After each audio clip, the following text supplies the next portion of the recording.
আসসালামু আলাইকুম। কেমন আছো তোমরা সবাই? আশা করি অনেক ভালো আছো। আল্লাহর রহমতে আমি অনেক ভালো আছি। তো আজকে আরেকটা ভিডিও নিয়ে চলে আসলাম। তো অনেকেই বলে আমার শরীরে নাকি আলসে নাই। এখন আমি নিজেও জানি না আলসে আছে কিনা আছে, বাট আমার কাজ করতে খুব ভালো লাগে।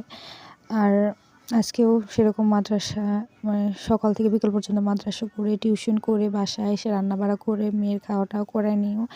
তারপরও মানে আজকে আমার অনেক দিন ধরে মন চাইতেছে যে পিঠা খাবো। তো আজকে সেই ইয়াতে পিঠা বানানো শুরু করে দিছি। আজকে হলো কী বলে, পোয়া পিঠা বা তেলের পিঠা বলে, ওই পিঠাটাই বানাবো। তো সব কিছু রেডি টেডি করে নিয়ে বসে পড়ছি পিঠা বানানোর জন্য। আর আমার মনে হয় যে ভালো লাগার কাজ করতে কখনো কারো আলসে লাগে না। সেটা শুধু আমার না, সবার ক্ষেত্রেই মনে হয় যে ভালো লাগার যে কোনো কাজ থাকে, ওইটা যদি মানে শত হাজারো কষ্টের মাঝে করা হয় বা হাজারো কাজের মাঝে করা হয়, তো ওইটাকে মানে কষ্ট লাগে না।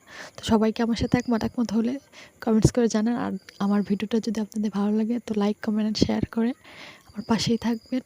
আর আজকে এই পর্যন্তই। আল্লাহ হাফেজ। আসসালামু আলাইকুম।